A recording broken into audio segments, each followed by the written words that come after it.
Welcome to Krishna physics classes Bhagalpur. आज नया chapter के साथ हम लोग स्टार्ट करने जा रहे हैं। तो न्यू चैप्टर जो है आप लोगों का आज, यानी हम लोग जो अभी पढ़े हैं, पहला पढ़े आपका इलेक्ट्रोस्टैटिक्स, और उसमें इलेक्ट्रोस्टैटिक्स में एनसीईआरटी के अनुसार दो पार्ट्स में ये बटा हुआ था। तीसरा आपका करंट इलेक्ट्रिसिटी था फर्स्ट वॉल्यूम का, और एनसीईआरटी के अनुसार चौथा चैप्टर जो है आपका, ये आपका है magnetic effect of current and magnetism. इसको हम हिंदी में कहेंगे धारा का चुंबकीय प्रभाव और चुंबकत्व। और ये टोटल आपका 8 नंबर में ये पूछे जाते हैं। तो आज से स्टार्ट आपका नया चैप्टर स्टार्ट हो रहा है, वह है आपका magnetic effect of current and magnetism. 8 number का है और इससे 5 मार्क्स का एक क्वेश्चन प्रत्येक साल लगभग पूछा ही जाता है। तो आप इस चैप्टर को अच्छे से पढ़िएगा, तो इस चैप्टर से आपको ऑब्जेक्टिव भी पूछा जाता है, 2 नंबर में भी पूछा जाता है और 5 मार्क्स में भी इससे क्वेश्चन आता है। तो आप इस तरह से इसको पढ़ लीजिए कि किसी भी तरह का क्वेश्चन हो तो आप आसानी से इसका आप जवाब दे सकते हैं। तो चलिए हम स्टार्ट करते हैं कि magnetic effect of current and magnetism. यहाँ पे एक और चीज पढ़ना है, मैग्नेटिक इफेक्ट ऑफ करंट तो है ही, एक मैग्नेटिज्म यानी चुंबकत्व भी पढ़ना है। तो आइए सबसे पहले हम स्टार्ट करते हैं धारा का चुंबकीय प्रभाव, और फिर चुंबकत्व के बारे में आज थोड़ा सा हम चर्चा कर देंगे। बाकी चुंबकत्व जो है, धारा का चुंबकीय प्रभाव पढ़ने के बाद चुंबकत्व के बारे में हम पढ़ेंगे। तो समझिए धारा का चुंबक पे क्या प्रभाव पड़ सकता है। तो इससे पहले आपको एक चीज समझना होगा कि मैग्नेटिक फील्ड होता है, मैग्नेटिक फील्ड तो आप पहले नहीं पढ़े होंगे, आज आपको समझ में आएगा कि मैग्नेटिक फील्ड क्या होता है। आइए समझिए। तो मान लीजिए यह एक कंडक्टर है, यह एक क्या है, कंडक्टर है, यह एक चालक है। जब इससे हम धारा को प्रवाहित करेंगे, जब इससे करंट फ्लो होगा, तो इसके अराउंड जो है चुंबकीय क्षेत्र बन जाता है। इसके अराउंड क्या हो जाएगा, चुंबकीय क्षेत्र। वह किसके वजह से हुआ, आवेशित कण के गति के होने से या धारा के प्रवाह की वजह से इसके चारों ओर चुंबकीय क्षेत्र उत्पन्न हो जाता है। तो ये जो चुंबकीय क्षेत्र बना है वह किसकी वजह से बना है, वह धारा के प्रभाव से बना है। तो धारा की वजह से वहां पे चुंबकीय गुण आया, तो धारा का प्रभाव जो है चुंबक पे कैसे पड़ता है, इस चीज को समझाने के लिए एक साइंटिस्ट है, वह साइंटिस्ट का नाम है ओरस्टेड साहब। तो ओरस्टेड साहब धारा के चुंबकीय प्रभाव कैसे उत्पन्न होता है उस चीज को समझाएं। तो उसके अनुसार आइए देखिए क्या वो बताते हैं। वो बताते ये हैं ओरस्टेड साहब, याद रखिएगा साइंटिस्ट का नाम है ओरस्टेड, और वही सबसे पहले जो है धारा के चुंबकीय प्रभाव के बारे में बतलाए हैं। तो ये बतलाए क्या है कि मान लीजिए यह एक मान लीजिए कंडक्टर है, और इस कंडक्टर से होकर के धारा प्रवाहित कर रहे हैं। तो धारा प्रवाहित करेंगे तो इसका अराउंड कुछ ना कुछ तो चुंबकीय क्षेत्र होगा, इसके चारों ओर कुछ ना कुछ तो चुंबकीय क्षेत्र होगा। अब इसी चुंबकीय क्षेत्र में एक क्षण चुंबक, कोई भी चुंबक होता है उसमें 2 पोल होता है, एक नॉर्थ पोल होता है, एक साउथ पोल होता है। चुंबक का ये गुण है, ये मान लो एक बहुत बड़ा चुंबक है, इसको हजारों करोड़ों भाग में काट दो तो उसमें हमेशा 2 पोल शो करेगा, एक होगा नॉर्थ पोल, एक होगा साउथ पोल। ये हमेशा 2 पोल शो करता है। तो ये मान लो नॉर्थ पोल है और ये साउथ पोल है, और इसके अराउंड जो है ये मैग्नेटिक फील्ड है, यानी चुंबकीय क्षेत्र है। अब जैसे ही इस फील्ड में हम चुंबक को लाए, मैग्नेट को लाए, तो मैग्नेट में क्या होने लगा, जैसे ही इसके निकट लाके स्वतंत्रता पूर्वक लटकाए तो इसमें डिविएशन उत्पन्न हो गया, ये घूमने लगा, यानी नॉर्थ पोल इधर घूमने लगा और साउथ पोल इस तरह से ये रोटेट करने लगा। इससे ये साबित हो गया कि ये धारा की वजह से ये चुंबक को ये क्या कर रहा है, घुमा रहा है।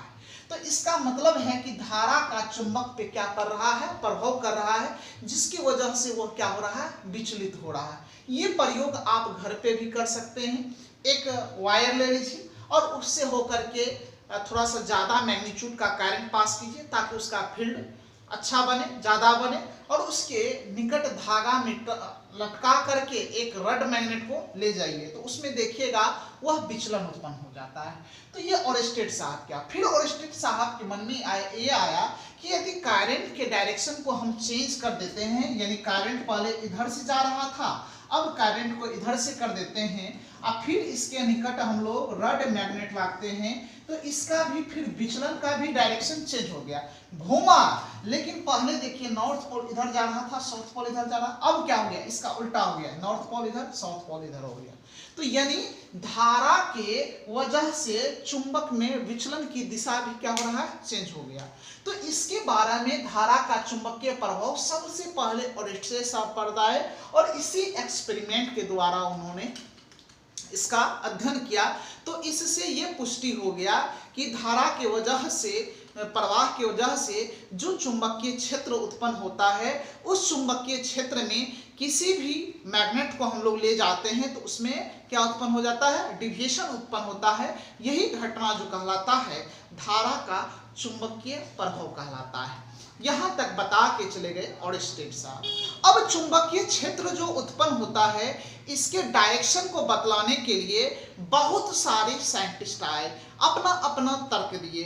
तो सबसे पहले जो आए वह आए एम्पियर साहब, उसके बाद आए आपका मैक्सवेल साहब, उसके बाद आए आपका फ्लेमिंग साहब। तो आप फ्लेमिंग का बमहस्त नियम पढ़े होंगे, जो कि चुंबकीय क्षेत्र के दिशा को बतलाने के लिए यूज किया जाता है, वो आप 10th क्लास में पढ़े होंगे। लेकिन आज जो हम पढ़ाएंगे तो 3 साइंटिस्ट का दिया हुआ डायरेक्शन का जो अपना अपना स्टेटमेंट है, उस चीज को हम बताएंगे। तो सबसे पहला चीज जो है, एम्पियर साहब जो है एक स्विमिंग रूल दिए। तो स्विमिंग रूल के अनुसार क्या कहते हैं एम्पियर साहब डायरेक्शन ऑफ मैग्नेटिक फील्ड के बारे में, ये जरा सुनिए। एम्पियर साहब कहते हैं कि कल्पना कीजिए किसी व्यक्ति के पैर से होके करंट दिया जाए और उसके सर से होके करंट को निकाल दिया जाए, तो चुंबकीय क्षेत्र की दिशा उस व्यक्ति के बाएं हाथ की ओर होती है। ये आपका एम्पियर साहब स्विमिंग रूल के द्वारा बताते हैं। तो स्विमिंग हम लोग तैरते हैं, तैरने के क्रम में कहते हैं कि पैर से होके करंट दीजिए और सर से होके करंट को निकाल दीजिए। अब खुद सोचिए ऐसा क्या प्रायोगिक रूप में संभव है, ये संभव नहीं है। तो इसलिए यह कहते हैं कि कल्पना कीजिए कि किसी व्यक्ति के पैर से होकर के करंट दिया जाए और सर से होकर के करंट निकाल दिया जाए, तो उसका मैग्नेटिक फील्ड का डायरेक्शन जो होगा उसके उस आदमी के बाईं हाथ की ओर होगा। ये आपके एम्पियर साहब स्विमिंग रूल के द्वारा बतलाते हैं। ये इनका अपना स्टेटमेंट है। उसके बाद आए मैक्सवेल साहब। मैक्सवेल का स्क्रू रूल है। तो वो क्या बताते हैं कि मान लीजिए यह पेंच है, पेंच जो हम लोग कील ठोकते हैं, इसका ये टॉप होता है, ऊपर वाला हिस्सा होता है, ये बॉटम होता है यानी नीचे वाला।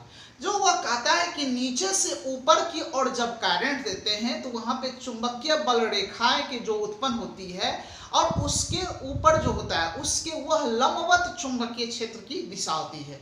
यानी इसके जो मान लीजिए चुंबकीय बल की रेखा इस डायरेक्शन में है तो इसके ये परपेंडिकुलर जो होगा वह चुंबकीय क्षेत्र की दिशा होगा। ये बतलाते हैं आपके मैक्सवेल साहब और वह स्क्रू रूल के द्वारा। तो स्क्रू रूल के द्वारा मैक्सवेल साहब क्या बताए कि किसी पेंच से जब नीचे से ऊपर की ओर धारा को प्रवाहित किया जाता है तो वहाँ चुंबकीय क्षेत्र की चुंबकीय बल रेखाएं के कारण जो है वह चुंबकीय क्षेत्र की दिशा जो होता है उसके ऊपर क्या होगा, परपेंडिकुलर होता है। ये बताए आपका मैक्सवेल साहब। लेकिन फ्लेमिंग का आप बमहस्त नियम जरूर जान रहे होंगे।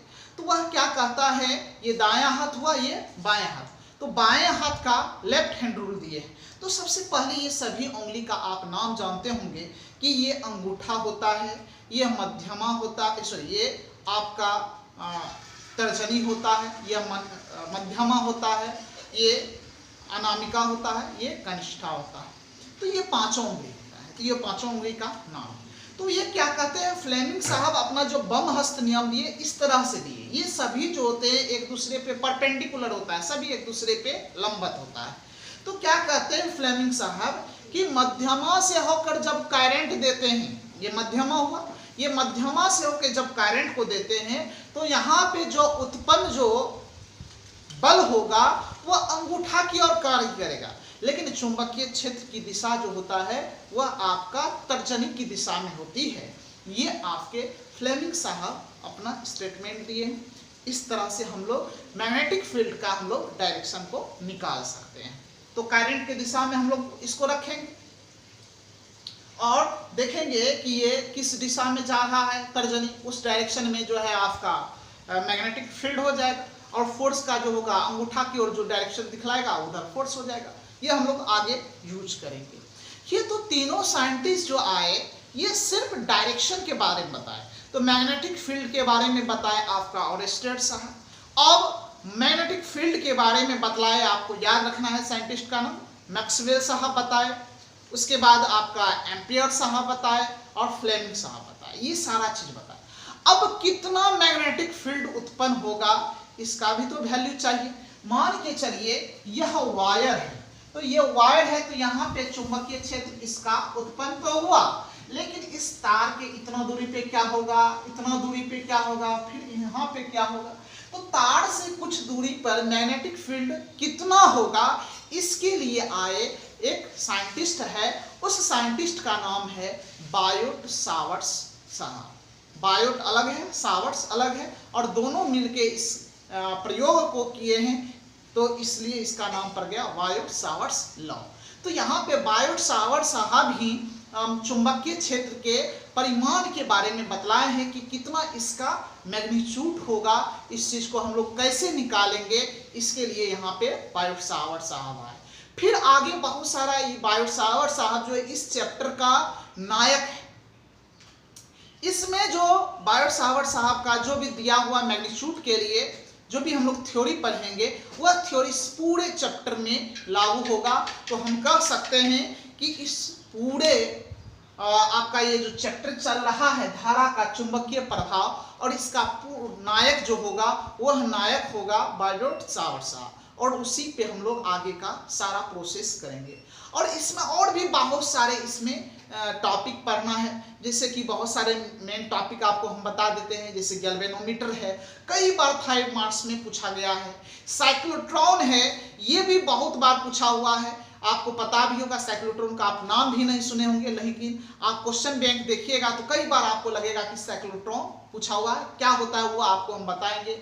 उसके बाद आप पारिनालिका आप पढ़े होंगे 10th क्लास में, सोलेनॉइड उसके बारे में हम पढ़ाएंगे, आमीटर, वोल्टमीटर, बहुत सारी चीजें इसमें आपको जानने के लिए मिलेगा इस चैप्टर में। अब करंट से संबंधित जो उसमें चुंबकीय प्रभाव, धारा का जो चुंबकीय प्रभाव होता है, यानी क्या मैग्नेटिक फील्ड पे इफेक्ट पड़ सकता है धारा का, वो सारा चीज आप इसमें पढ़िएगा। आप अच्छे से पढ़ लीजिएगा तो एक एक चीज कॉन्सेप्ट आपको क्लियर हो जाएगा।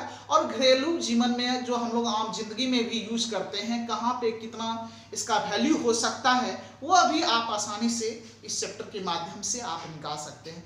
तो हम कह सकते हैं कि ये बहुत ज़बरदस्त चैप्टर है, आप इसको पढ़िएगा तो आपको बिल्कुल अच्छे से समझ में आएगा।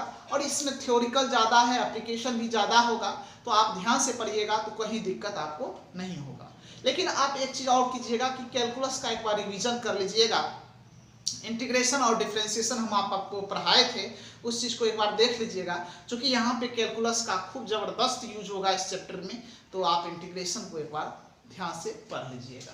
तो ये आपका टोटल 8 नंबर का है। तो ये आप रखिएगा यार कि मैग्नेटिक फील्ड के बारे में या धारा का चुंबकीय प्रभाव के बारे में सबसे पहले ओरेस्टेड साहब बताए, उसके डायरेक्शन के बारे में जो बतलाए हैं वह आपका साइंटिस्ट का नाम है एम्पियर साहब, मैक्सवेल और फ्लेमिंग साहब, और इसके मैग्नीट्यूड को बतलाने के लिए आए हैं बायोट सावर्ट्स साहब। तो चलिए स्टार्ट करते हैं हम सबसे। और यहाँ पे एक मैग्नेटिज्म है जो कि आगे पढ़ाएंगे, तो पहले इसको हम पढ़ लेते हैं, उसके बाद मैग्नेटिज्म को देखेंगे, दोनों मिला के ही आपका 8 नंबर होगा।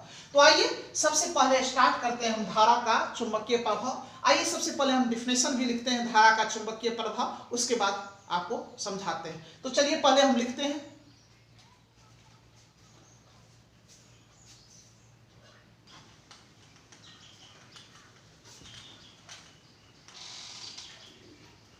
चलिए ध्यान दीजिएगा आप डेफिनेशन पे, कह रहा मैग्नेटिक इफेक्ट ऑफ करंट, यानी धारा का चुंबकीय प्रभाव क्या होता है। When the current is passing through any conductor then the magnetic field is developed around the conductor, this is called magnetic effect of current. Hindi में क्या बोलते हैं, जब किसी चालक से होकर धारा को प्रवाहित किया जाता है तो उस चालक के चारों ओर चुंबकीय क्षेत्र उत्पन्न हो जाता है, जिसे धारा का क्या कहते हैं, चुंबकीय प्रभाव कहते हैं। समझिए यहाँ, तो यहाँ पे समझना है। देखिए मान लीजिए यह एक कंडक्टर है, इसको एक चालक मान लीजिए, चालक है। अब चालक है तो जैसे ही इससे होके हम लोग क्या देंगे, करंट देंगे। तो करंट देंगे तो स्वाभाविक है इसकी चारों ओर एक क्षेत्र बनेगा, चारों ओर एक क्षेत्र बनेगा, अराउंड इसके एक फील्ड बन जाएगा। जो फील्ड बना उसी फील्ड को हम लोग कहते हैं मैग्नेटिक फील्ड, यानी चुंबकीय क्षेत्र। और यही चुंबकीय क्षेत्र जो होता है जिसे हम लोग क्या कहते हैं, धारा का चुंबकीय प्रभाव कहते हैं। तो आइए सबसे पहले इसको नोट कीजिए, फिर आगे हम लोग देखते हैं कि इसके बारे में और स्टेट साहब क्या कहे हैं, उसका स्टेटमेंट देखेंगे। चलिए अच्छे से इसको पहले नोट कीजिए।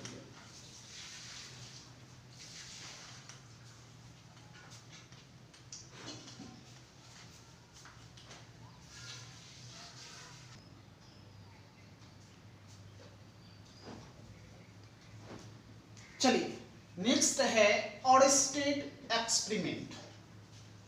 क्या कहते हैं, सर्वप्रथम और स्टीट नामक वैज्ञानिक ने अपने प्रयोग से यह पाया कि जब किसी कंडक्टर से होकर धारा प्रवाहित किया जाता है तो रेड मैग्नेट यानी छड़ चुंबक ले जाने पर उसमें विचलन उत्पन्न हो जाता है। लेकिन यदि धारा की दिशा को बदल दी जाती है तो चुंबक के विचलन की दिशा भी बदल जाती है। इस प्रयोग को ही क्या कहते हैं, और स्टेट का एक्सपेरिमेंट कहते हैं, जिससे इस बात की पुष्टि होती है कि धारा के कारण चुंबकीय क्षेत्र क्या होता है, उत्पन्न होता है। तो समझिए यहाँ ये करंट, जैसे कि अभी हम पहले लेक्चर दे रहे थे तो वहां भी समझाए थे कि जैसे मान लीजिए इधर धारा जा रहा है तो ये जैसे इसके निकट छड़ चुंबक लाएंगे तो ये घूम जाएगा, नॉर्थ पोल इधर, साउथ पोल इधर। अब फिर क्या किए, और स्टेट साहब सोचे कि इसके डायरेक्शन को चेंज करके देखते हैं। तो करंट का डायरेक्शन चेंज किया तो इसके विचलन का भी डायरेक्शन चेंज हो गया। इससे यह साबित हो गया कि यहाँ पे कुछ ना कुछ फील्ड उत्पन्न हो रहा है, जिसकी वजह से उसके मैग्नेट पे क्या हो रहा है, इफेक्ट पड़ रहा है। यही यहाँ से साबित हुआ कि धारा का चुंबकीय प्रभाव कैसे उत्पन्न होता है। तो ऑब्जेक्टिव में पूछा जाता है, आपका कंपटीशन हो, जनरल कंपटीशन हो, कहीं भी, या आप 12 का एग्जाम दीजिएगा वहाँ भी, कि आपको पूछा जाएगा कि चुंबकीय क्षेत्र के खोज कौन किया था, यानी मैग्नेटिक फील्ड की जो पुष्टि की थी, और कौन सा साइंटिस्ट किया था, तो आपको जवाब देना है और स्टेट नामक वैज्ञानिक। तो चलिए ये बिल्कुल आसान भाषा में लिखा हुआ है, आइए इसको नोट कीजिए फिर देखते हैं।